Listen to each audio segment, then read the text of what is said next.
I was joking with Sal before we went on the air that we're going to have a bunch of things that are me throwing it to me and Dad doing something later because we don't have a lot of time on this show. So let's do that. First of all, me and Dad went to Brew City Wrestling Fall Frenzy this past Friday. And because there was so much going on with Shane Douglas being in attendance and everything else, I was rolling some video because there was some fun stuff. And we decided we're going to do a whole recap of the show because it was so much fun and Dad wanted to talk about meeting Shane Douglas. So let's throw it to that. All right. As I said right before things, we are talking about Brew City Wrestling Fall Frenzy in studio. Because unlike the last time we were here, we're not doing a somber thing. So I should actually do this time.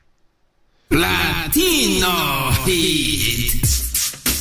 Chica, ¿tú quieres probar a un latino más?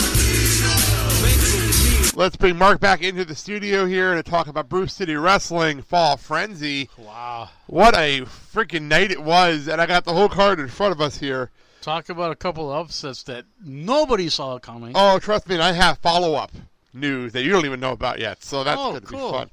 So, I also, to let people know, we have audio from the show itself because I rolled some video while we were watching the show, and I have some promos and things like that. But before we get into all that, we got there before the show. There was a meet and greet. Yep. And I did not participate in this meet and greet, but Dad did here. So, who was the meet and greet, and how was it? The franchise, Shane Douglas. And for people that don't know of Shane Douglas coming up, we could say he started basically in a WWF with Road Warrior Animal's brother John Laurinaitis as the Dynamic Dudes coming on skateboard. God, here's a fact no one may know of or maybe have. Really? Neither one of them could ride a skateboard. I am not surprised by that statement at all. No. Didn't John Cena make that joke against John Laurinaitis one time on the air? Yes, he did. Dynamic Dudes, yeah. Yeah, and they lasted for a hot minute. And literally. Yeah, and then went on to bigger things. I think the best thing for Shane was when he headed into WCW and worked with superstars like Ricky Dragon Steamboat and some other stupid superstars and basically kind of fell into his own element. Kind of ECW that kind of woke him up though completely. Right. Well, basically what happened is then he got a calling from Eastern Championship Wrestling at the time before he and Paul Heyman decided to make it Extreme Championship Wrestling. Yes. And here's the thing. Actually, I have a correction. Go ahead. It was NWA Eastern Championship Wrestling. And when they split from Shane NWA, Douglas came in. That's what it was originally called, though. And then they split from NWA. And they became Extreme Championship Wrestling. But I just figured this was the history lesson here. And tell you, when he tells the story, it's truth. He was the franchise for ECW. True. He was the one that got the ball rolling and everyone coming on board. He was the one that had connections for people to come in. And then went back to Vince's organization. Dean Douglas. And then went back to ECW where he ended his run. And I'm sorry, Dean Douglas, it may be in a good gimmick where basically he's critiquing other wrestlers' matches, but I don't think it did anything for his wrestling image or career. No, because everyone knows him as Shane Douglas, and that is the character everybody knows. Right, and the franchise appreciates and respects. Yeah. And I'm not gonna lie, I'm just gonna call him out on this. The boss got in touch with me when I said we were going to the show, and I said Shane Douglas is gonna be there, and he's like, "Well, normally I've heard he no-show shows, and he's a dick." And then we go to the show. He's there an hour before the show starts, and he's a nice guy. And he's there, and he's talking to everyone. And he's making the record clear here, And he stayed for the meet and greet longer than he had to. By the way, too. Well, you were done with the meet and greet, and I went to the bar to get a soda. Yeah. And he was still there. Yes. We were in our seats already. He was still doing the meet and greet. And everybody that was in line and bought a ticket for the meet and greet, he did. He signed. It was at least a half hour over the meet and greet time. And he did something else, a post show, right? You did him do a post show too? He did autographs after the show. Yes. And pictures. We'll get to the show in a minute. And very, very cordial. Thanked everyone for coming. Thanked for everyone for the support. And was very gracious and very outspoken, friendly. And out of, I think, the wrestlers that we have met so far, between him and Pentagon. Pentagon was interesting. He was very shy. Yeah. Pentagon was very shy for what his character is. Right, and War Machine. War Machine was hysterical. War Machine was a cut-up. So, story for those who are new listeners, because this is before the network changeover. So, we were at a show last year, and we had a signing, and we went Pentagon Dark, Pentagon Junior, one of them as, or whatever they're calling him now, and War Machine and Cheeseburger were at this show as well. Yeah. And Cole Cabana, who turned out to be pretty much a dick, but that's a different story for a different time. So, we were waiting in line for Pentagon. And we had passed Cheeseburger and War Machine together. And I got a picture of Cheeseburger. Yeah.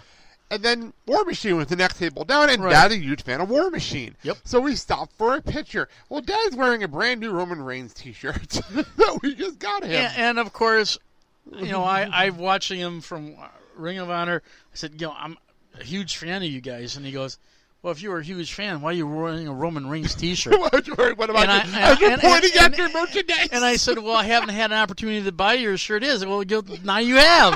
There you go. It was so funny. So, it was kind of like a twofold moment where basically they're giving me a rip, but yet at the same time... I wish I was rolling audio for that. I think my battery was low, so I wasn't rolling audio that day. They're giving me a rip at the same time. They're plugging the merchandise. It was amazing. It was a great moment. It's like a page at a kind of like DX. You're ripping me 1 minute, but we're plugging our merchandise. It was very, very funny. So, all right, so we get to the show. We are, for those who wonder, if you go to a BCW show, general admission is $18. Mm-hmm.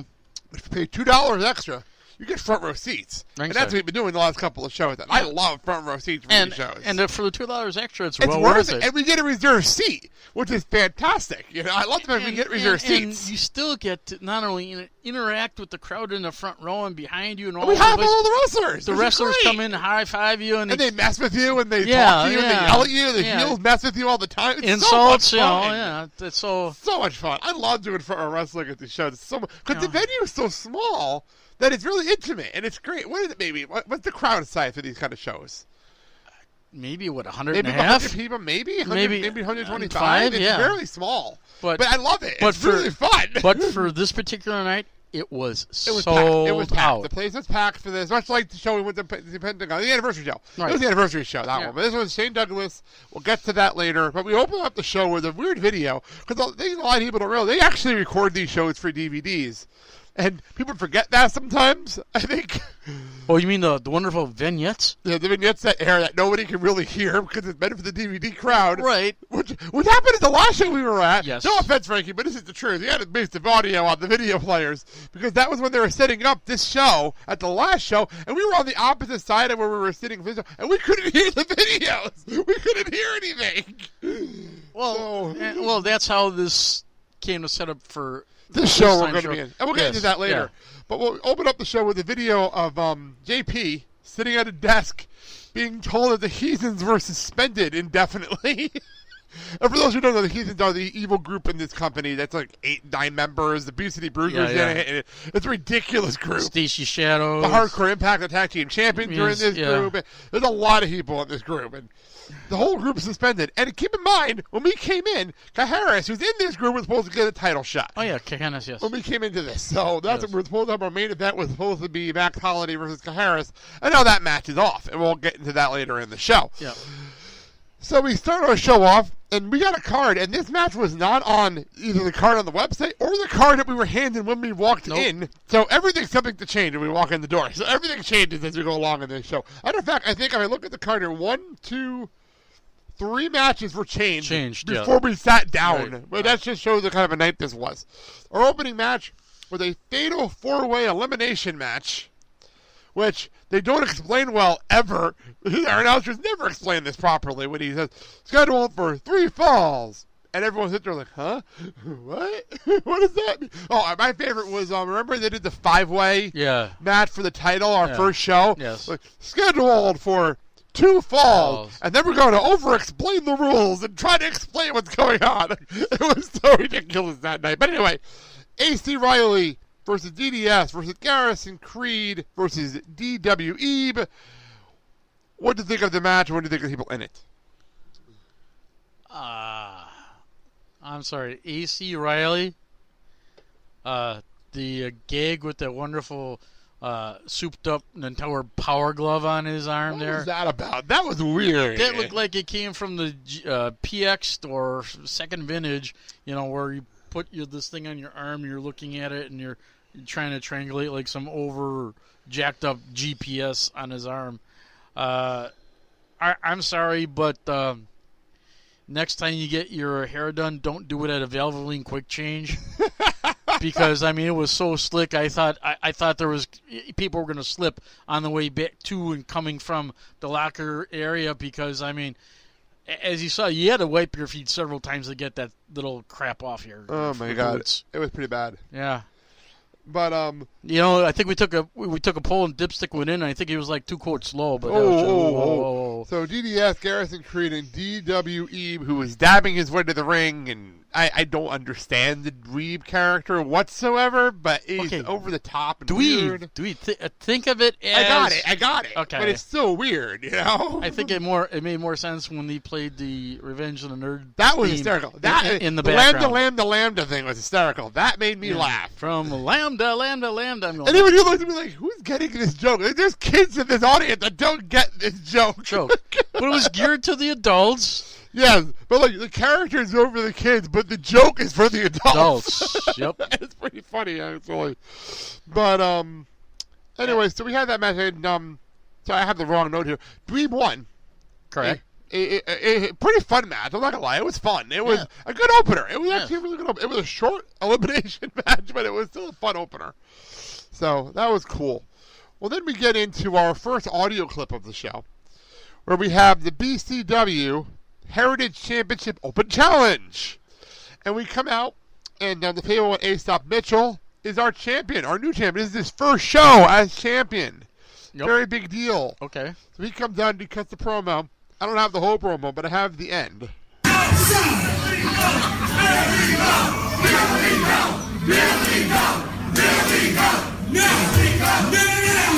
You cannot rain on my parade today. So being the fighting champion that I am, I'm going to issue an open challenge. So give me a referee and bring out the loser from the locker room that can bow down and kiss the feet of the fabled one, Aesop Mitchell. I have to admit, he's fantastic on the microphone. He really is fantastic. Nice promo, but let's put it this way. When the crowd was calling Billy Goat, it fit because of his beard.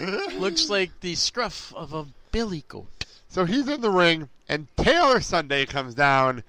Their rivals, Taylor Sunday, the former Heritage champion, and he gets in the ring. They ring the bell. And a match that can only be rivaled in time of Rusev Randy Orton from SummerSlam. Taylor Sunday wins the Heritage Championship in 7 seconds. It was quick, it was easy, it was fast. I thought it was 5. Whatever it was fast. It was a roll-up pin. It was over. This match was over quick. And we have a new Heritage Champion, Taylor Sunday. It wasn't a surprise. I didn't expect it. Who'd have thought? I would have thought it. I did not expect that. And then Mitchell was so pissed. He threw a big fit and then went on commentary the rest of the night. Yeah, that's about it. Was hysterical. God knows what he's doing on commentary. I would love to hear the DVD, drop the DVD back just to hear what he did after that, because that had to be fun. Well, I'm sure Frankie will have some wonderful, colorful words about that. And we'll get to Frankie a little later in the show. So our next match was the Golden Goddesses, Lita Dorado versus the Blue Phoenix, Vanessa Azza, and this was fun. I enjoyed this match. My problem with this match wasn't the match. My problem was the guy sitting next to us, who was complaining the entire fucking match about this match. And it had nothing to do with the girls in the ring, because I like the girls. I think they're good, and they're still learning. My problem with it was because they're both fucking 18 and 20. They're young. They're both young. Yeah. I think some people in the crowd forget that they're kids, Forget this.